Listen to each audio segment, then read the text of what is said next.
Hello आदब सत श्री अकाल राम राम। तो एक बार फिर आप तमाम लोगों का स्वागत है सफारी में क्राइम स्टोरी के यूट्यूब चैनल में एक और सच्ची कहानी के साथ। उम्मीद है पूरा परिवार ठीक होगा, अपना और अपनों का ख्याल रख रहा होगा। तो चलिए अपनी आज की एक और सच्ची कहानी पर चलते हैं, आज की एक और रियल स्टोरी। पर उससे पहले अपने इस परिवार से एक छोटी सी रिक्वेस्ट है कि अगर आपने अभी तक मेरे इस यूट्यूब चैनल को सब्सक्राइब नहीं किया है तो प्लीज़ मेरे इस चैनल को ज़रूर सब्सक्राइब कर दें, ताकि मैं इसी तरह की सच्ची कहानी आपको सुनाता रहूं। तो चलिए अपनी कहानी शुरू करते हैं। फॉरेंसिक साइंस ने जब से तरक्की की है, कई ऐसे ऐसे केस सुलझने लगे हैं जो सुलझना संभव नहीं थे। एक रिपोर्ट के अनुसार एमपी में रेप के बहुत सारे केसों में जल्दी से जल्दी सजा मिलने लगी। इसका कारण था, वो था डीएनए। डीएनए का सैंपल जो मैच होता था मुजरिम से, और वो एक ठोस सबूत माना जाता था कोर्ट में, अदालत में। इस बिना पर जल्दी से जल्दी सजा मिलने लगी, जल्दी से जल्दी रेप के केस निपटने लगे। डीएनए जो कि सबसे एक अहम रोल प्ले करता है कोर्ट में। तो जब कोई किसी का रेप करता है तो अब डीएनए से पता चल जाता है, क्योंकि वो उस वक्त अपना डीएनए उस जगह पर छोड़ जाता है जो रेपिस्ट को ना दिखाई देगी ना कुछ और। बस इस चीज़ को फॉरेंसिक टीम ही देख सकती है, वही कलेक्ट करती है इन सब चीज़ों को। तो ये जो कहानी है आज की, ये डीएनए को ही लेकर है, लेकिन एक अजीब और अनोखी कहानी है। और हर डीएनए सैंपल को कोई अदालत किसी भी डीएनए सैंपल को इनकार नहीं कर सकती, झुठला नहीं सकती। कहानी फिनलैंड की है। फिनलैंड की राजधानी से करीब कुछ 100 किलोमीटर दूर एक शहर है, लापुआ। लापुआ जो फिनलैंड से दूर है, उसकी राजधानी से दूर है। लापुआ में एक शख्स की कार चोरी हो जाती है। वो शख्स पुलिस थाने जाता है अपनी चोरी हुई कार की रिपोर्ट लिखवाने। रिपोर्ट लिखवाने के बाद पुलिस कार को ढूंढने में लग जाती है, तमाम कोशिशें करती है, इधर उधर तलाशती है कार को, पर कार कहीं नहीं मिलती। तमाम चोरों को उठाया जाता है, उनसे पूछताछ करती है फिनलैंड पुलिस, पर फिर भी कुछ नहीं मिलता, छोटे से छोटा क्लू भी नहीं मिलता उस कार के बारे में। इधर फिनलैंड पुलिस अपनी छानबीन में लगी रहती है, तमाम कोशिशें जारी हैं पुलिस की, पर हाथ खाली हैं। खैर, इसी सब में समय बीतता है, वक्त निकलता है कि तभी कार चोरी के ठीक 27 दिन बाद किसी एक शख्स ने फिनलैंड पुलिस को फ़ोन किया कि लापुआ से कुछ किलोमीटर दूर एक कार लावारिस हालत में खड़ी है। जब पुलिस को ये जानकारी मिलती है तो पुलिस फौरन कार के पास पहुंचती है, उस इलाके में उस जगह पर पहुंचती है, लोकेशन पर। कार वाकई में एक लावारिस हालत में उस जगह पर खड़ी थी, एक कार, क्योंकि गाड़ी गंदी थी, लॉक थी, चारों शीशे चढ़े हुए थे, हल्की-फुल्की धूल जमी हुई थी।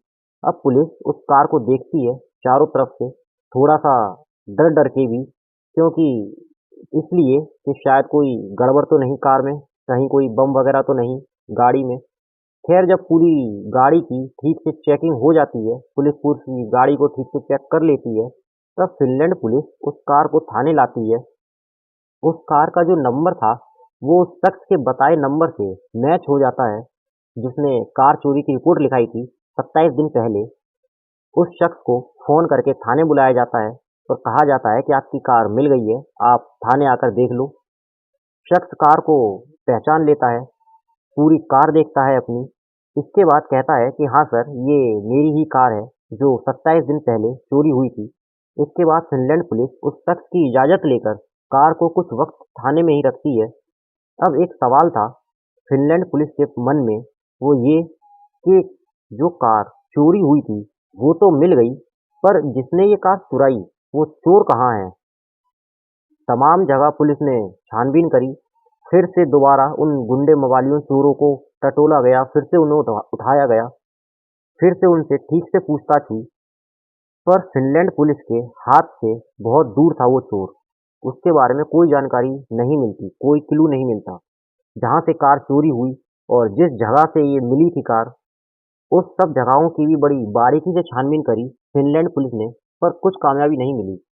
हार कर, थक कर पुलिस अपनी कोशिश में लगी रही फिर भी, कि तभी अचानक एक दिन पुलिस ने सोचा कि इधर-उधर भटकने से अच्छा है कि क्यों ना इस कार को ही ठीक से देखा जाए। अच्छा, कार अभी तक लॉक है। अब इस केस को जो पुलिस अफसर देख रहे थे जब से कार चोरी हुई थी तब से लेकर अब तक, वो थे इंस्पेक्टर पालोमिकी। जब इस कार का चोर नहीं मिलता तब भी इंस्पेक्टर पालोमिकी पूरी ईमानदारी से इस केस पर लगे रहते हैं, इस कार चोर को ढूंढने में। उनकी जिद थी इस चोर को ढूंढना, उसे पकड़ना और सजा दिलवाना। जब कहीं से कुछ सुराग, कोई क्लू नहीं मिलता तब गाड़ी को फॉरेंसिक टीम के साथ सर्च किया जाता है। कार से जरूरी सैंपल उठाए जाते हैं। पर तभी इसी बीच जो इस केस पर लगे थे जिद के साथ, इंस्पेक्टर पालोमिकी, उन्होंने देखा कि कार की सीट पर आगे की तरफ जहां ड्राइवर बैठता है उसके बराबर वाली सीट पर एक मच्छर पड़ा है, मरा हुआ। वो टीम के साथ उस एक मच्छर को लेकर फॉरेंसिक लैब जाते हैं। वो उस मच्छर को बड़े ध्यान से, बड़ी संभाल के उठाते हैं, उसे कलेक्ट करते हैं मच्छर को, और फॉरेंसिक लैब जाते हैं। उस कार से एक मच्छर के अलावा, एक मरे हुए मच्छर के अलावा और कुछ नहीं मिलता। और वैसे भी मच्छर वगैरह को देखकर आमतौर पर आदमी नजरअंदाज कर देता है, पर वो उस मच्छर को नजरअंदाज नहीं करते। वो लैब जाते हैं, वहाँ के डॉक्टर उस मच्छर को देखते हैं, उसका चेकअप कह लो या पोस्टमार्टम कह लो, आसान भाषा में जो कह लो। खैर, लैब में जब उस मरे हुए मच्छर की जांच चल रही थी, अंधेरे में तीर चलाया था, उन्हें भी विश्वास नहीं था कि एक मच्छर क्या ही बता सकता है, क्या ही एक मच्छर एक कार चोर का पता देगा।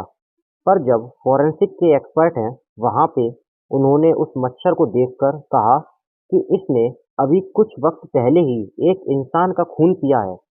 इसके बाद उस मच्छर के अंदर का जो खून था उसको चेक किया जाता है, और उस खून को मच्छर के अंदर से निकाल कर उसका डीएनए चेक किया जाता है, क्योंकि साइंटिस्ट की ये थी कि मच्छर ने ब्लड पिया है। अब फॉरेंसिक एक्सपर्ट जो थे वो मच्छर के अंदर के खून का डीएनए लेकर उसकी पूरी रिपोर्ट फिनलैंड के लापुआ पुलिस को दे देते हैं। अब लापुआ पुलिस के पास एक डीएनए था, उसकी पूरी रिपोर्ट थी, एक ठोस और पुख्ता सबूत। तो अब फिनलैंड की पुलिस, लापुआ पुलिस देखती है, और जो फिनलैंड पुलिस है वो उस डीएनए का मिलान करती है। वहाँ फिनलैंड में वहाँ के लोगों के डीएनए, और कई और देशों में भी होता है, आपका नाम, पता, फोटो, सारा आपका रिकॉर्ड वहाँ की पुलिस के पास होता है।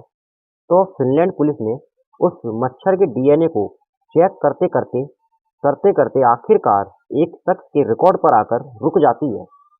फिनलैंड पुलिस के पास उसका पूरा रिकॉर्ड, पूरी जानकारी थी उस शख्स की जिसके डीएनए से ये मच्छर का डीएनए मैच हो चुका था। पुलिस इन सब चीज़ों को कंफर्म करती है।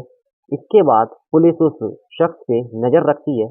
कुछ दिन नज़र रखने के बाद पुलिस उसे उठाकर थाने लाती है, और सबसे पहले थाने लाने के बाद उस शख्स से फिनलैंड पुलिस प्यार से और थोड़ा मजाकिया अंदाज में कुछ पूछताछ करती है, ताकि उसकी खुद की शिनाख्त वो खुद अपने बारे में खुद अपने आप कर सके, खुद अपने बारे में करे। सब कुछ रिकॉर्ड में था, सब कुछ रिकॉर्ड के हिसाब से था, सब कुछ मैच हो चुका था। इसके बाद पुलिस उसे कार दिखाती है, ठीक से दिखाती है, पर वो कहता है कि मैं कुछ नहीं जानता इसके बारे में, और ना ही मैं इस कार वार के बारे में कुछ जानता हूँ। वो मना कर देता है क्योंकि उसने कोई सबूत नहीं छोड़ा था। पर वो कार के उस अंदर के एक छोटे से मरे हुए मच्छर के बारे में नहीं जानता था।